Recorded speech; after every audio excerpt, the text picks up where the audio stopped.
Hi, welcome to my very first episode of the Waterfront Agent Podcast. This is all new to me.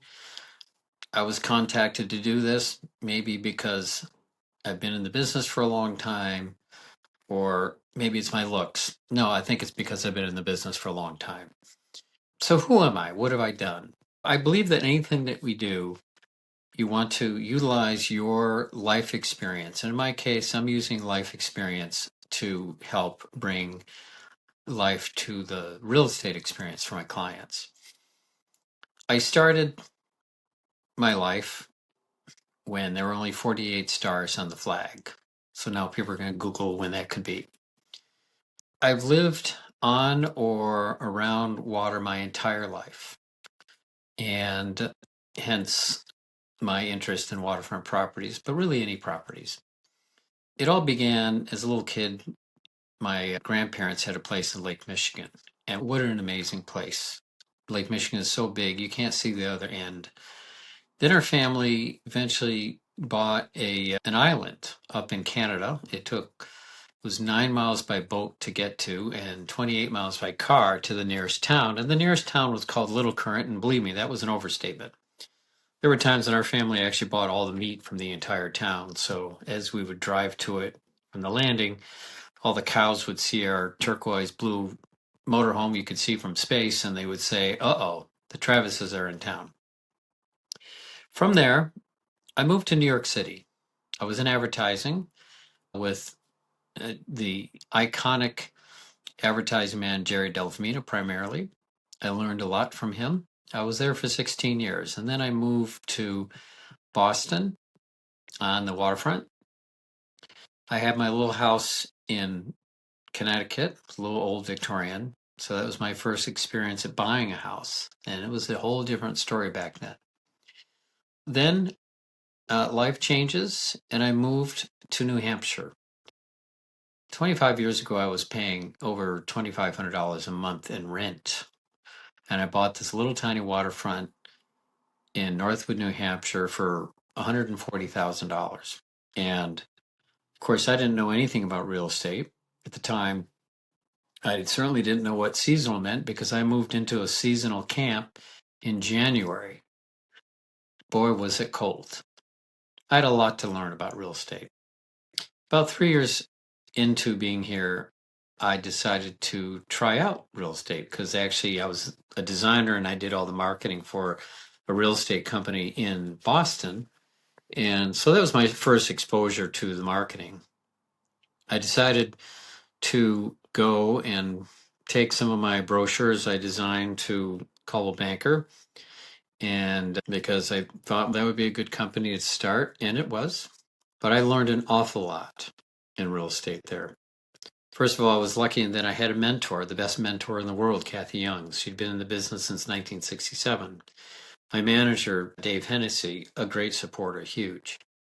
And what a difference, because real estate's not for everybody. First of all, it's commission based. You don't get paid unless you sell, and you don't get paid for all the work you do before you sell. Attorneys get paid before they do anything. And that's not this kind of business. So it's not easy for anybody and everybody to go in because how do you start? I have lots of stories on how that works. My first listing was a waterfront just down the street from my house. The owners heard that I was going into real estate, and he walked over to my house and he said, "Hey, do you want to list my property?" I said, "Sure." So it was my first real estate thing. So that's where I actually created the domain waterfrontagent.net at the time. The .com wasn't available. But it threw me into the very basics of what I needed to do to start this business, which was to create marketing. Now, I did have a marketing background. I was an art director. I could design my own brochures, take my own photos. In fact, I created my own little website. One thing I've learned throughout my life is that it's always better to be working with somebody who's smarter than you, that knows how to do this stuff. After a few years, I lined up with a real estate company to handle my website. But I was getting a lot of traction on my site. But I didn't name it after myself because who knew me? I created Waterfront Agent because that could be anybody. And it was all about learning branding, and basically people started to refer me as the Waterfront Agent, which is good. That's perfect. But I was new. My second listing was across the street, someone doing a for sale by owner, and he didn't know who I was. I went there and I said, "What happens if somebody calls?" Because they didn't live there; they lived an hour away. It's we're teachers, and we can. If somebody calls, we'll come up. And I said, "If someone wants to see it in an hour, how's that going to work?" And so they were putting up a microwave, and I said, "I'll be right back." And I came back with a screwdriver. They didn't know where I lived. They didn't know I was down the street, but they knew I had a screwdriver, and I helped them up.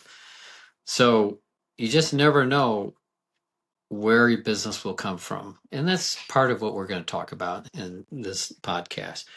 By the way, I'd been in the business for 7 days at that point. Back to my first listing, which was a waterfront. I had a buyer that came, they had listed it, they had looked at 25 houses by that time, and for 2 years. And this is my first listing. And they kept asking me, "How long have you been in the business?" I said, "I'll tell you at the closing," because I didn't want to tell them. It was only 7 days. That was my first transaction. And there's all kinds of things that go with this business, having to deal with sellers. There was a divorce situation. There was all kinds of potential legal things. And that was a fast track. And of course, I'd had the backing of the best mentor I could possibly have. So what will we talk about?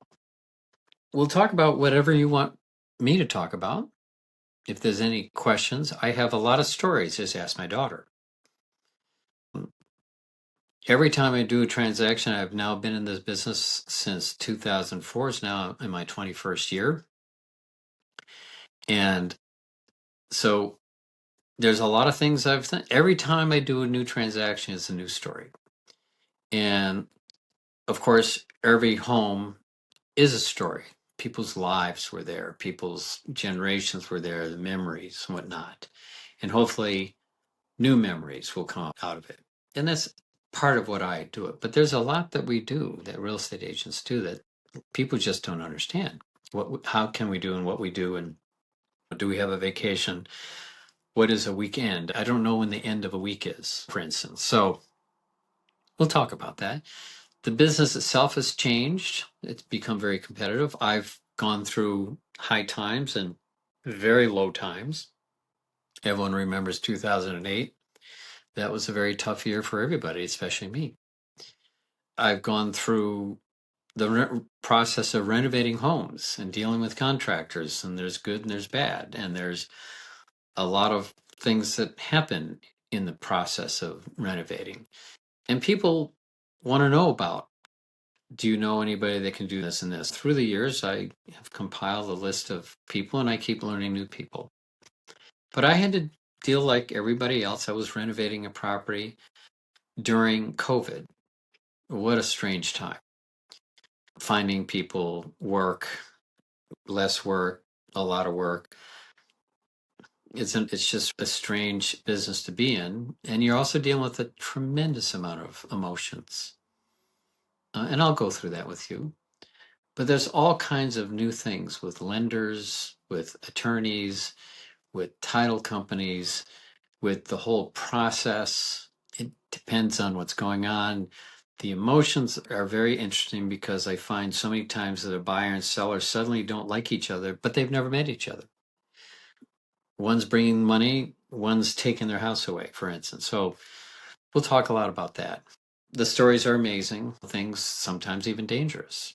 I've dealt with scams, unbelievable scams, people who are absolutely, sometimes literally nuts, pathological liars. And then there's some very wealthy people you deal with. And some of the biggest deals are the easiest ones. But it's not easy to become that person who does big deals. So we'll talk about the whole process of buying and selling and looking and negotiating. What about lenders? What kind of programs are out there? And they have new programs come out there. First-time buyers. One of my first-time buyers was 55 years old. He couldn't read or write, and he didn't trust anybody. A banker told him he had to pay $1,000 just to get a pre-approval. So you run into some pretty shady little deals. But boy, was it satisfying to see this 55-year-old man who is the only person ever in his family to buy a house to buy his own house. Great satisfaction. So there's a lot of satisfaction, and there's a lot of craziness that can go on. I had the ex-boyfriend of a client punch me in the face. Why? Because he thought I was in his house. It wasn't his house. So there's dangers. There's a lot of satisfaction. There's a lot of freedom. And we'll talk about that every time I visit my family in Michigan. For some reason, I sell a house. Maybe I should go more often. But I want to introduce people who do 1031s. What do you do with your money? High net people. And I ran into situations, someone was bequeathed a lot of money, but then they didn't realize there were capital gains that were going to prevent them from being able to buy something. And there's a lot of surprises that people learn into. And hopefully I can help bring some people here that will help you understand the process. It can be especially for first-time buyers, a very scary thing. And we're in the market, the average home price is usually well beyond what first-time buyers can even afford these days. So how do we address that? So I encourage you to think about things you want to know about, tell stories. In my case, I love where I'm at in New Hampshire. There's 1,300 lakes. I've sold properties in more different lakes than any agent, so I collect lakes. I'm hoping that you will learn more about me, what I do. I try to have a sense of humor about it. If I didn't, I'd probably be a little nutty. Or maybe people think I'm nutty with my humor. I don't know. Who knows? But I've heard it all, and I'll hear more. Dealing with all kinds of family situations and buyer and seller situations and circumstances that we as real estate agents run into. I'm sure I'll tell a lot of stories. I have a lot of stories. Just ask my daughter. And who, by the way, in no way after following me around wants to go into real estate. So that's what happens. I give a lot of praise for agents who have family members as their business partners. It's wonderful. I will learn as you learn as well. As I said, this is all new to me. I used to do commercials, but I'd be the art director behind the camera. Now I'm in front of a camera, so that's new.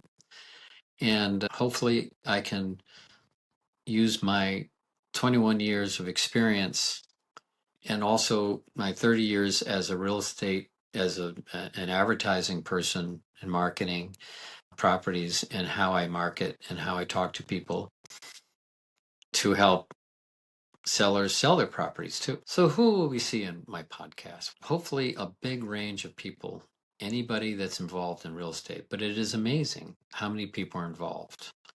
We have attorneys, we have title companies, we have lenders, we have appraisers.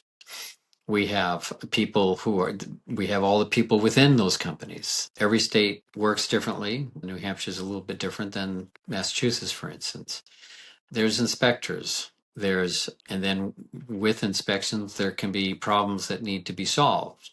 So there's builders, there's remodelers, there's materials that you need to know about. There's plumbers and electricians. And these are all people I deal with all the time. And what about the dumpster? You got to bring someone a dumpster. What kinds of things do the different loans look at? Is it different with an FHA loan or a conventional loan? And what kind of loan programs are there? There's programs that you can reduce your actual monthly payment by making payments toward principal. What about owner financing and how does that work? And then when it comes to other properties in terms of the waterfronts, as I said, I've sold properties in more different lakes than any agent. There's different kinds of lakes, there's different towns, there's different regulations, and then there's state regulations. What happens if a septic fails? What happens if a well dries up? And then who can you go to for fixing those things? Should things be done beforehand? Should sellers do an inspection prior? What happens if they don't? And what happens with the negotiations when there's things that are found? What about radon? What about arsenic in the water? What about radon in the water? and the air? What about lead paint? What about mold? There's all kinds of things that we run into. And then what about the emotions? We're dealing with the biggest asset that somebody has, but are our homes an asset or a liability? What's happening with this market?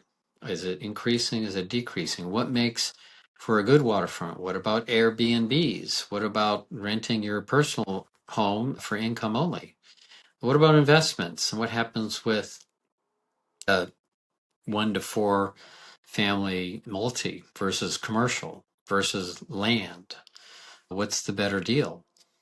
Who do you talk to in terms of transferring your monies from the sale of one property to the next without paying capital gains? Are there options to what's called a reverse 1031 exchange? Are there programs out there where you can sell a home and buy other high net items, jewelry, gold, whatever, without paying capital gains? These are all things to explore, and the rules change all the time. What about right now the NAR rules regarding buyer agent fees and sellers paying them or not? Is it transparent? What's the pros and cons of making sure that you offer a buyer agent when when an agent brings a buyer? Is it wise to offer a buyer agent fee, or do you lose people if you don't? These are all things to talk about.